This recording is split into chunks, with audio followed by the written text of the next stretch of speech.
Welcome to ToutSuite. I'm Jennifer Lamb, our winemaker Michael Trujillo, and good friend and moderator Jeff Ames. I'd like to thank especially our live audience, woo, and anyone who is logging on and wants to join remotely or send in any questions. We'd love to have your input today. And we're starting our tasting today with the Two Old Dogs Sauvignon Blanc. We just added this to our little stable in 2005. It's from a small vineyard in Yountville, and we've just harvested the 2014 earthquake vintage last Monday, and Mike just brought me some samples. It's just bubbling away in the tank. But if you have any Sauvignon Blanc to taste along with us, please do. Invite you all to join us. What do you think stylistically, Jeff? What do you find in this? Well, I've always liked the Sauvignon Blanc from that area down around Yountville. It has really nice richness. It still has a lot of really good bracing acidity to it. So you have palate weight without it being just too shrill and too linear.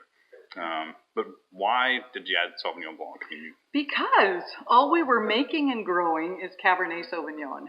And actually our vineyard manager, Mike Neal, had just picked up this little vineyard in Yountville.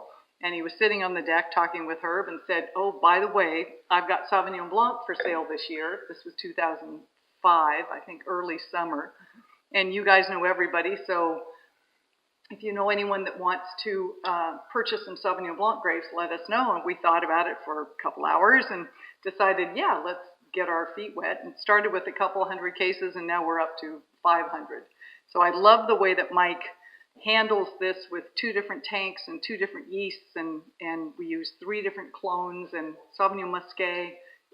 It's a lovely wine. Yeah. Tell us what you're doing with that. Yeah, for the style of the Sauvignon Blanc, we always are trying to capture your style that you like. It's a little bit more racy. You definitely want to show off the acidity.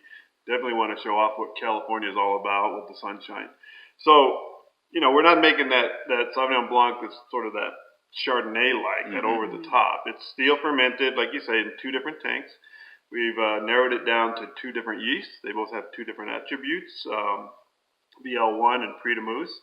And we bring those together later. And we get this into the bottle by February, March, and really capture the acidity and the crispness. Release it a couple hours later, and it's absolutely delicious. So we're really grateful for your legwork and finding out what yeasts and what works best with the cold storage and everything you do with the picking and harvesting of it. Thank you. How the VL1 and the Prix de Mousse, what's the difference when you have those two? Is one more tropical, one more rich? It's been trial and error a little bit. Each yeast will bring a little bit different attributes. The VL3 is a New Zealand yeast strain, and that will bring up kind of the more grapefruit, sort of racier notes to the wine. And Prix de Mousse, it's not so much that it's characteristic to the wine itself, but it's a good, strong fermenter. Okay. When they come together, they'll finish fermenting. So what's really neat is those leaves that you finish off with Prix de Mousse. They sort of add a nuttiness or a creaminess to the finished wine. So that's the reason for those. Yeah, the Sauvignon Blanc that tastes like Sauvignon Blanc. Yeah. I love the sort of tropical flavor that I think is attributed to the Sauvignon Muscat that we add. It's about 1/3 or a little less of the blend.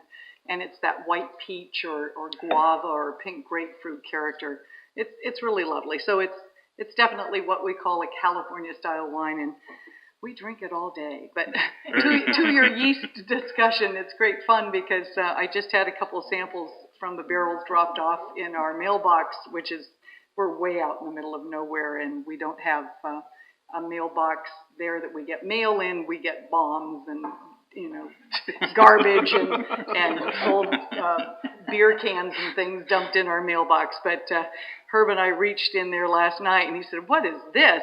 And they were 2 samples of the Sauvignon Blanc, one from each of the different barrels, the different tanks that are going.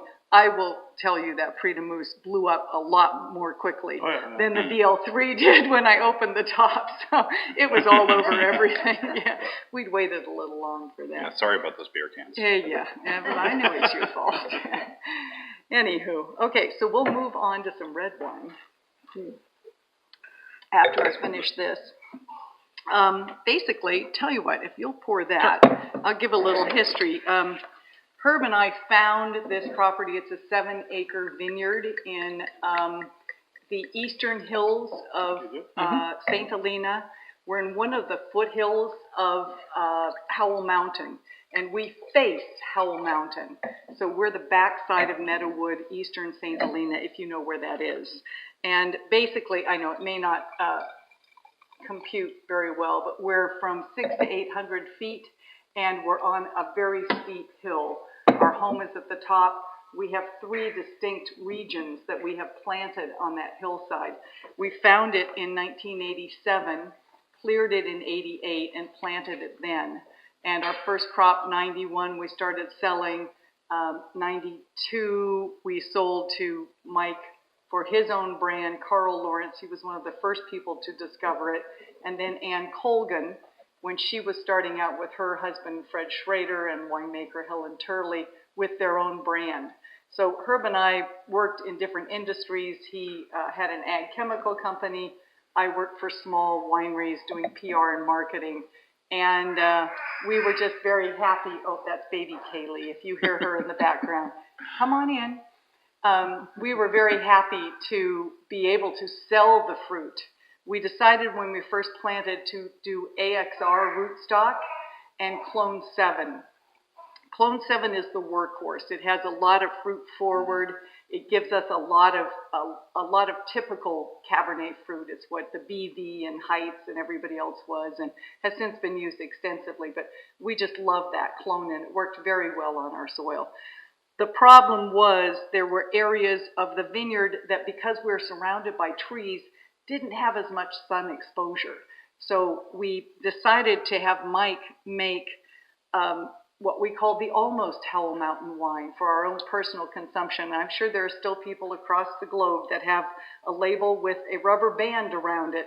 And that's what we would give out to people of our almost Howell Mountain, because we didn't feel it was quality enough to sell. Come on in. And so that's what became our 2 Old Dogs, our companion label for the Cabernet. And Mike, I'll give it to you to talk about the 2011 vintage while we pass it around. Yeah, but let's also mention how the wine comes about.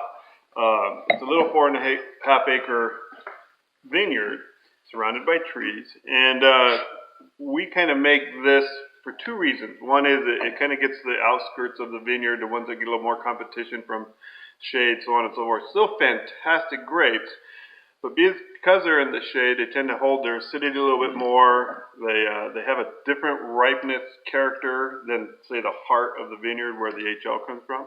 And then, not to mention, we have a little bit of Cab Franc, a little bit of Merlot growing in what we call the lower 40. So this is assembled from those wines and anything that may spill down from the HL brand. So here we're trying to achieve a wine that's a little prettier, a little softer, a little more everyday drinking, not as robust, not as big as the main label HL. That little teeny bit of Merlot and Cab Franc really come through with the aromatics. But some of the main blocks will sometimes find their way into this just because of, you have a little bit more shading or a little bit less ripeness in certain areas, so they find their way into this as well. Exactly. Okay. Yeah, and we'll make those decisions later. Yeah. Okay. On bountiful vintages, this actually will benefit from some of that good fruit. Mm-hmm. This is the 2011 vintage, and as you all know, it was the wettest and coolest vintage that we've ever experienced, and we had to declassify a lot of this. So some lucky winery got a lot of our fruit. But we were able, through Mike's connections, to find some lovely Merlot from both Howell Mountain and North Napa.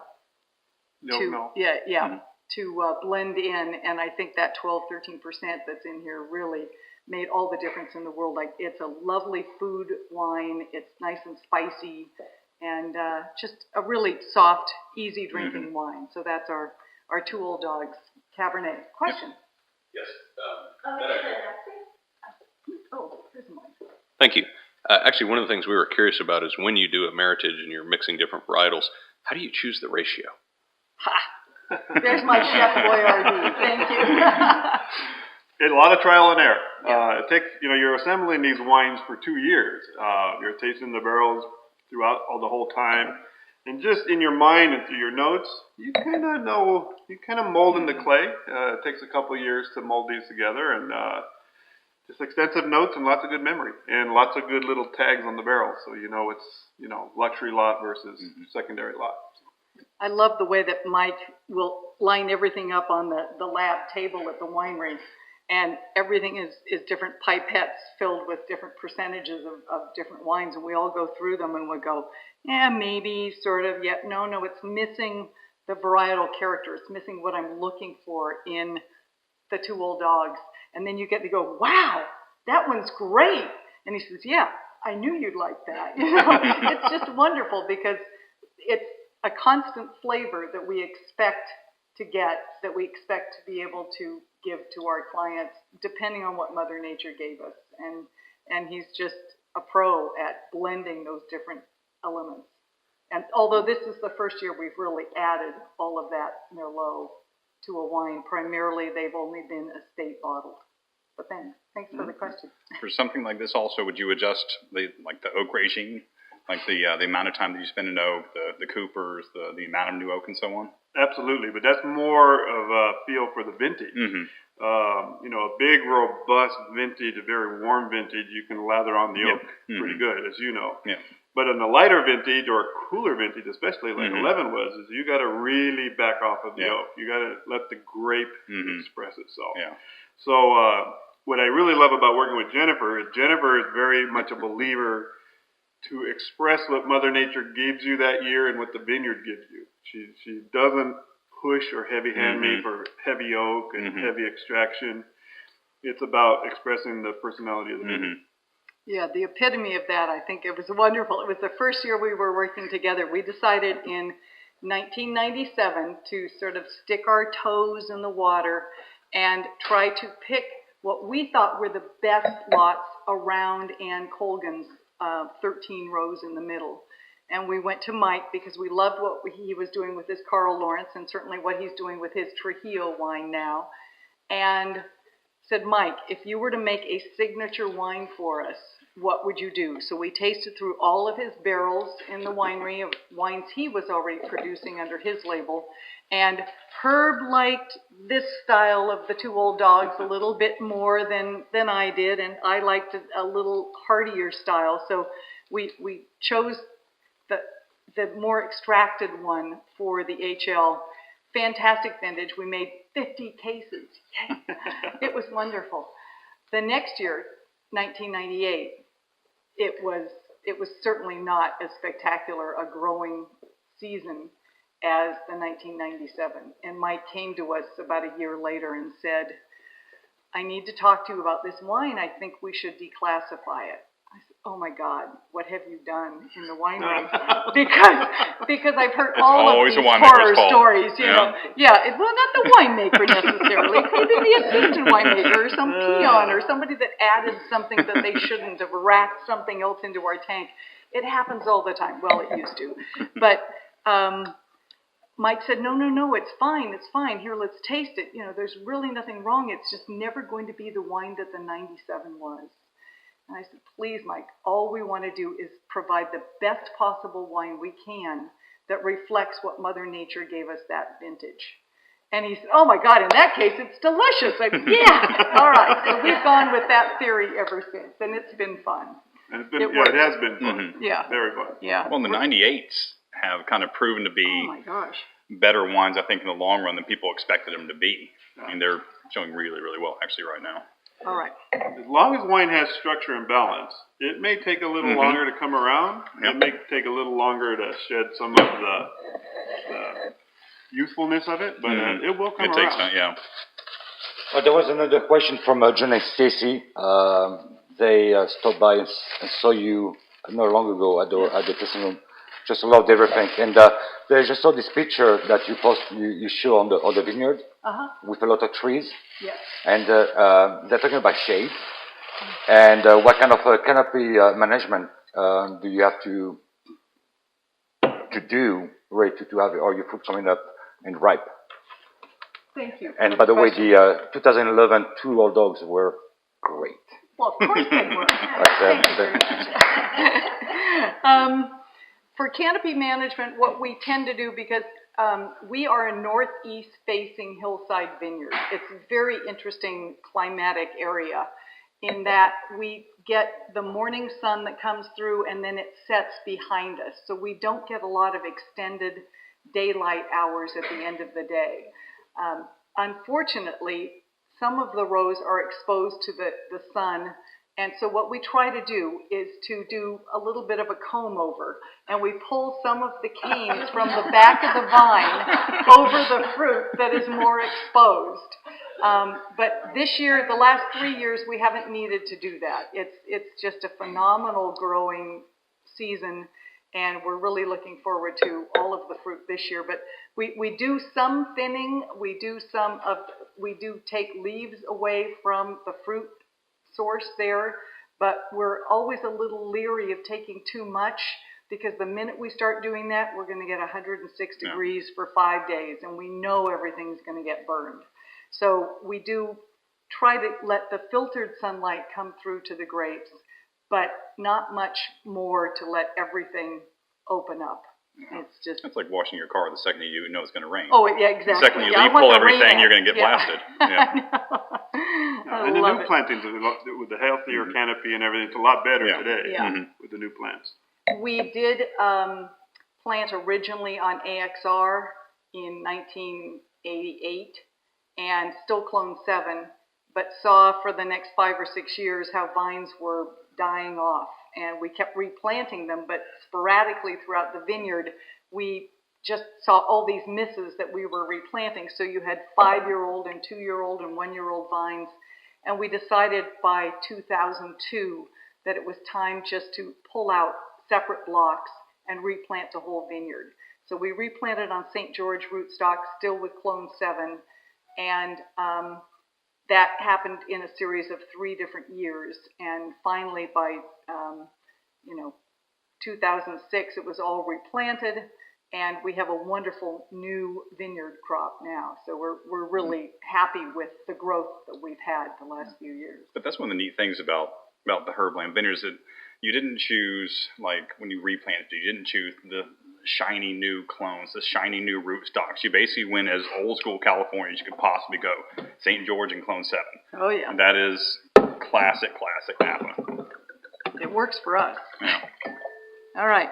Speaking of classic Napa, Thank you. 2011 HL Vineyard. So this is from the middle block of the vineyard. Again, it gets a lot more exposure to the sun. The sun rises here, comes over here, and we get these late afternoon beautiful streaks through this part of the vineyard, whereas these 2 blocks are primarily the 2 old dogs. Question? You led into that beautifully. I know in addition to wine loving, you are also dog loving. Oh, yeah. Where did this wonderful name, 2 Old Dogs, come from? Well, may I use the bottle as a prop? I'm really good at props, yeah. Husband Herb Lamb, unfortunately, took a fall in the vineyard the other day and has his foot up and can't join us. But he may or may not be one of the old dogs, although we too have 2 beautiful black labs. Unfortunately, we've lost one earlier this year, but at the time that we started naming our companion label 2 Old Dogs, we did have 2. And it was just an inevitable, fun companion label that we chose to call the wines that are secondary to our premium wine, our signature wine, the HL Vineyards. So the Adirondack chair that is in this image here, made by Mike, another Mike, I'm surrounded by Mikes, oh my God, Michael Gray, is actually a chair that Herb's 95-year-old father made. He made a series of them. They're all signature models. None of them are the same. They all have a different list, but they're fun, and he did a great job with them. So our 2 Old Dogs label reflects Herb enjoying a cigar, a glass of wine, and a black lab, whilst drinking some of his own brew. Thank you. All right. We want to start talking about our 2011 HL Vineyards. Well, this wine comes from mainly the center of the heart of the vineyard, the part of the vineyard that gets the sunshine throughout the day and into the early afternoon. So Again, as Jennifer mentioned, the sun sort of crests over the hill right behind their house. And so in the hottest part of the day, the vineyard already starts cooling off. And then from there, it's just ambient temperature and ambient airflow that helped us get these ripe. So this 2011, again, the vintage was a very cool vintage.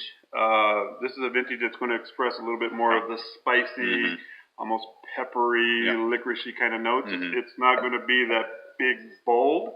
We do that on purpose. Again, we don't lather it full of oak. You're not going to smell it and, figure out what cooperage we use to make the wine. So here, it's a bigger, bolder wine than the Two Old Dogs. It's Cabernet only. And this is a very, very age-worthy wine. Yeah, I've kind of said, for those people who say California can't do wines of delicacy and finesse and ageability and so on, nowadays, if that's what you're looking for, you're looking for 11s. The 11s are, it's sometimes that food wine moniker is thrown around in kind of a bad way, but, this is a wine that shows great on its own. But if you were to sit down and actually put something on the grill, like Herb wants to do very often, it would go great with anything he had up there. Absolutely. And something with a lot of marbling, I think. Yeah, and time will do these type of wines. Time does them best. They just sort of lay and age and mature and come together. So time does these favors. Yeah, the secondary nuances, kind of where you get that bay leaf and that cedar sort of profile too, that comes out with a little bit of age. I love the way this is coming around, even since we just released it earlier this year. And it's absolutely delicious. And lower alcohols. It's a vintage of lower alcohols. So those lower alcohols are going to, again, make the wines a little prettier. And with our exposure, we could never get 15, 5, 16 alcohol. We could never get that dense, extracted, jammy character at all. And this is just, the other extreme of what our vineyard can produce, a cool vintage. It's lovely. I really enjoy drinking this. And they both show 11 very well, but it's just a more dense, richer side of the 2011 over the Two Old Dogs. I wanted to get into some of my show and tell here. Jeff is going to be purchasing some fruit this year for another winery that he produces where Jeff is the winemaker at Rudius, but he also makes wine for Tor. Tor Kenward is an old friend of ours, and Tor is going to be purchasing a few tons of our fruit this year. And so Jeff and I have been walking the vineyard, and just this wonderful tufaceous soil, this rhyolite Aiken Boomer series. It's lots of little rocks, and they're pinky gray. It's amazing when we first cleared the property how we got just powders of just puffs and puffs everywhere we went. We left pink and gray footprints throughout, B of A parking lot. Wherever we got out of the truck, boom, there was a mess. But it's just a wonderful soil that is scattered with massive rocks. And we do drip irrigate. It's not dry farmed, but it needs some irrigation to go for the rest of the year. We're just going to slow down nearer to harvest and stop the irrigation, when our winemaker says so. All right, next wine. That's nice. Okay, one more. If you want somebody who's going to dump out wine, you got the wrong guy. I know. We should have a dump bucket that we can recycle. Question, Jennifer, Mike. So tell me if you do at all alter your winemaking, specifically aging, depending on what your readings are, your TA, your pH, your bricks. Do you age them any shorter, any longer, depending on what kind of fruit you pull out? No. You stick to the plan. Stick to the plan. I'm a true believer. I got the great opportunity in my early career to work under the great Andrei Chelachev in the 80s. And through all of his wisdom and through all of my 30 years of experience, as long as a wine is balanced, as long as the acidity, the pH, and everything is in perfect balance, the wine will age.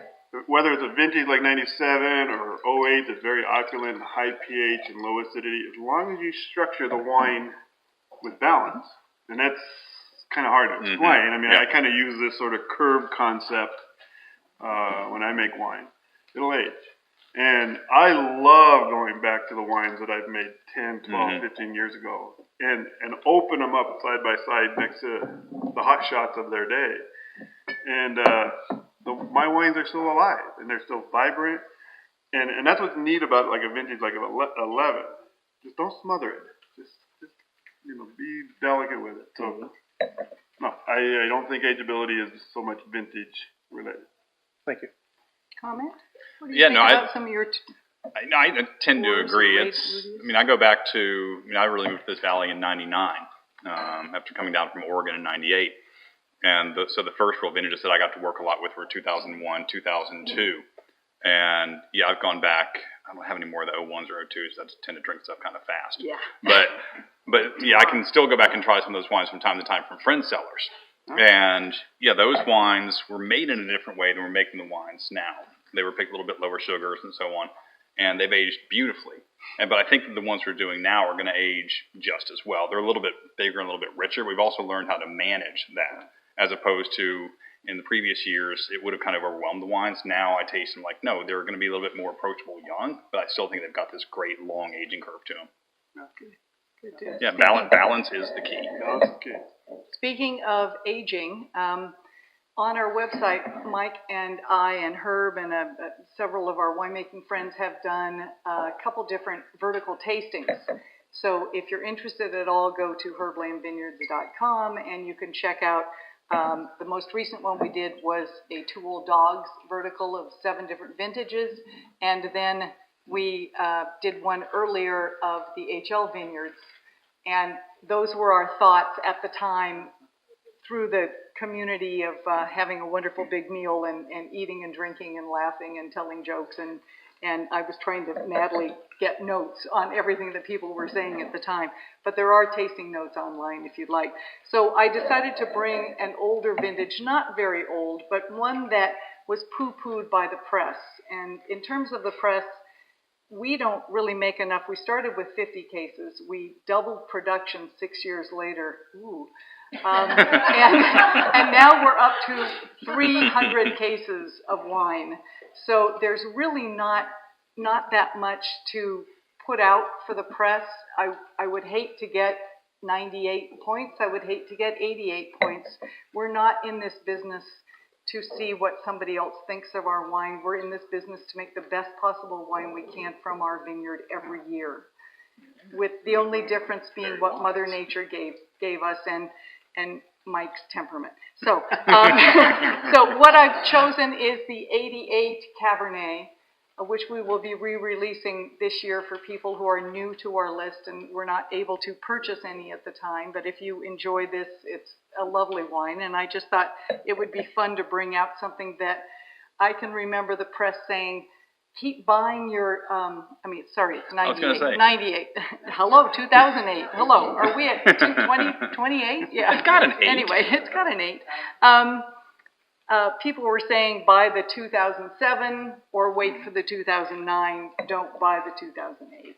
So I love this wine, and I brought it to special occasions like Jeff's baby's christening. Thank you. In a Magnum, and we just love sharing this vintage because it's one we're really fond of now, and it's aging very well. It's showing wonderfully. Thank you. Well, this actually is a good sort of spicy. good comment on the last question that we just had, ageability of wine, vintages of wine.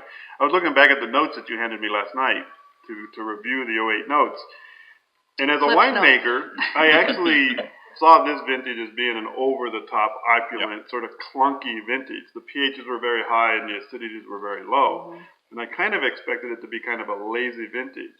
But when I went back and read the notes that we did when you released the wine, it talked about integrated tannin, good acidity that you can't quite see yet because it's so opulent. But the prediction of it being ageable was very, in my notes, it was actually there. I was actually quite surprised to say, hey, give this wine some time. The acidity will hold it up. And it's right there now. Yeah. It's still lively. It's still young. And that's exciting. No, the nose on that's just gorgeous.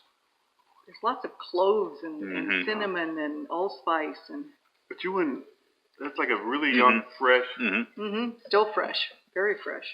So you guys, while you're enjoying the That's really 2008 year, another question here that came up this week from Ivan Versal. I don't know. Now, 2014, when you expect Oh, yeah. harvest, Mm-hmm. and what do you think? Oh, well, excuse And me. how? I know It's this going to is a be bit like a- fantastic because Yeah. that's the birth year of our first grandchild, our granddaughter, and it's And the our birth first child child, of yeah. Jeff's first. Yeah. And Mike just got married to Terry Yeah. this year. My God, It I has mean, to be. It has to be a great year. We're going to make it in 12-liter bottles for Yeah. everybody. It has to. We're only going to bottle this vintage in 12-liter bottles and etch it with everybody's baby's name. Yeah. So, yeah. But it actually does look really, Oh, really yeah. nice so far. It's one of the drought vintages that we've had out here, but the temperatures haven't been particularly spiking at all. If you look at the weather report for Napa, for St. Helena, you basically have nothing but call like 88 to 92, and it's just 88 to 92 all across the board. So it's been incredibly even, which the vines love. But yeah, so far, I don't know what Mike's seen, but I'm looking at it right now, and everybody I talk to is really, really excited about 14, especially you have 12, 13, 14, 3 in a row. The trio. Uh-huh. It was nail biting in the spring with, we had no rain. No, absolutely no rain. And we were all worried. We were getting ready to cut off a lot of crop, get those vines to healthy. Yeah. But I think the key to this vintage being great is just like you said, is the temperatures have been just steady. And a vine loves that. Yeah. If it gets too hot, a vine stops growing. If it gets too cold, it stops growing. Yeah. So we've just been at that perfect temperature to get good maturity. Stuff that's coming off the vine already tastes fabulous. No, it looks great. We got some rain in March, which was kind of a perfect time for it to hit, so the vines had some water to work off of naturally in the ground. Yeah. But yeah, it looks great so far. All right. All right, guys, couple more minutes, couple of more questions. Oh, I don't know dear. if you can read that. No, I I'm can't. too old.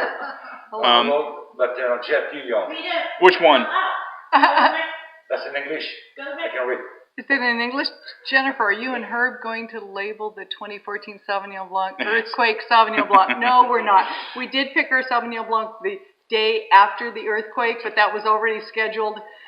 It's not our fault that the earthquake came, honest. I'm so very sorry for people like Jeff and everybody else that suffered so many losses. But certainly we'd like to donate to that cause, and we will be doing, if anybody purchases any Cabernet this month, we will donate 25% of the total to the earthquake relief. So I hope that helps.